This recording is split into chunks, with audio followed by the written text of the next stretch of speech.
حضرت ابو سعید خدری رضی اللہ تعالیٰ عنہ سے روایت ہے کہ رسول اللہ صلی اللہ علیہ وسلم نے فرمایا کہ اللہ تبارک و تعالیٰ کا ارشاد ہے کہ جس شخص کو قرآن نے مشغول رکھا میرے ذکر سے اور مجھ سے سوال اور دعا کرنے سے، میں اس کو اس سے زیادہ افضل عطا کروں گا جو سائلوں اور دعا کرنے والوں کو عطا کرتا ہوں، اور دوسرے اور کلاموں کے مقابلے میں اللہ کے کلام کو ویسی ہی عظمت و فضیلت حاصل ہے جیسی اپنی مخلوق کے مقابلہ میں اللہ تعالیٰ کو ذکر کیا جا چکا ہے کہ قرآن مجید کی تلاوت بھی ذکر اللہ کی ایک قسم ہے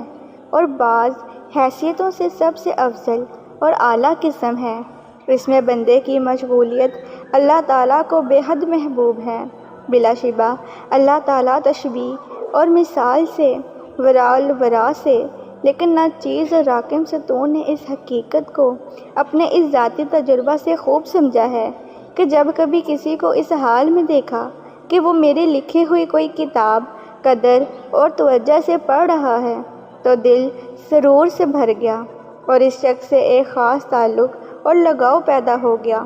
ایسا تعلق اور لگاؤ جو بہت سے قریبی عزیزوں دوستوں سے بھی نہیں ہوتا۔ بہرحال میں نے تو اپنے اسی تجربہ سے یہ سمجھا ہے کہ جب اللہ تعالیٰ اپنے کسی بندے کو اپنے پاک کلام قرآن مجید کی تلاوت کرتے سنتا اور دیکھتا ہوگا تو اس بندہ پر اس کو کیسا پیار آتا ہوگا، اور یہ کہ اپنے کسی شدید جرم کی وجہ سے وہ اللہ تعالیٰ کے پیار اور نظر کرم کا مستحق ہی نہ ہو۔ رسول اللہ صلی اللہ علیہ وسلم نے امت کو قرآن مجید کی عظمت سے آشنا کرنے اور اس کی تلاوت وغیرہ کی ترغیب دینے کے لیے مختلف عنوانات استعمال فرمائے ہیں۔ ہم نے بھی اسی سلسلہ کی احادیث کو مختلف عنوانات میں تقسیم کر دیا ہے۔ اللہ تعالیٰ رسول اللہ صلی اللہ علیہ وسلم کی ان ارشادات سے وہ نفع اٹھانے کی توفیق دے جو ان کا اصل مقصد ہے۔ قرآن مجید کی عظمت و فضیلت۔ قرآن مجید کی بے انتہا عظمت کے لیے بس اتنا کافی ہے کہ وہ کلام اللہ ہے اور اللہ تعالیٰ کی حقیقی صفت ہے۔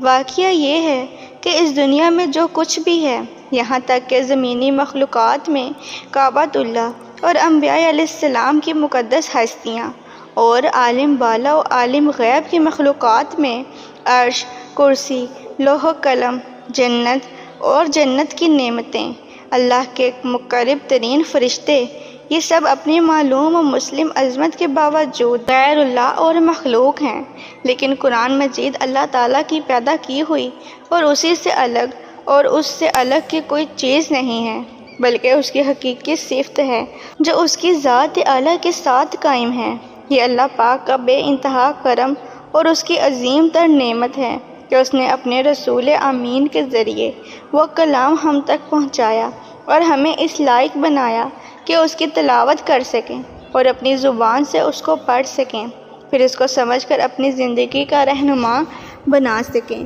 قرآن مجید میں ہے کہ اللہ تعالیٰ نے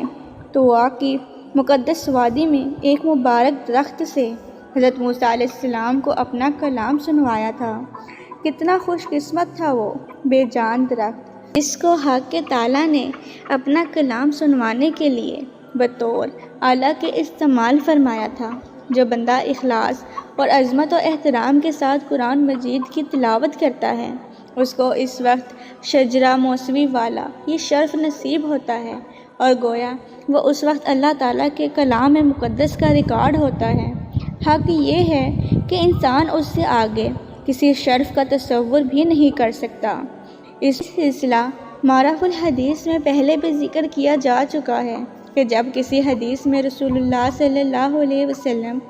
اللہ تعالیٰ کے حوالے سے کوئی بات فرمائیں اور وہ بات قرآن مجید میں نہ ہو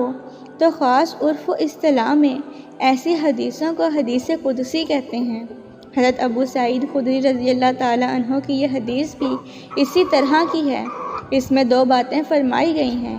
ایک یہ کہ لا الہ، جس کے بندے کو اللہ تعالیٰ کے کلام پاک سے ایسا شغف ہو کہ وہ دن رات اسی میں لگا لپٹا رہتا ہو، یعنی اس کی تلاوت میں، اس کے یاد کرنے میں، اس کے تدبیر اور تفکر میں، یا اس کے سیکھنے سکھانے میں اخلاص کے ساتھ مشغول رہتا ہو۔ اور قرآن پاک میں اس ہمہ وقتی مشغولیت کی وجہ سے اس کے علاوہ اللہ کے ذکر، اس کی حمد و تسبیح اور اس سے دعائیں کرنے کا موقع ہی اس کو نہ ملتا ہو، تو وہ یہ نہ سمجھے کہ وہ کچھ خسارے میں رہے گا، اور ذکر و دعا کرنے والوں کو اللہ تعالیٰ جو کچھ عطا فرماتا ہے وہ اس کو نہ پا سکے گا۔ رسول اللہ صلی اللہ علیہ وسلم فرماتے ہیں، اللہ تعالیٰ کا فیصلہ ہے کہ ایسے بندوں کو میں اس سے زیادہ اور اس سے بہتر دوں گا جو ذکر کرنے والے اور دعائیں مانگنے والے اپنے بندوں کو دیتا ہوں۔ دوسری بات اس حدیث میں یہ فرمائی گئی ہے کہ اللہ کے کلام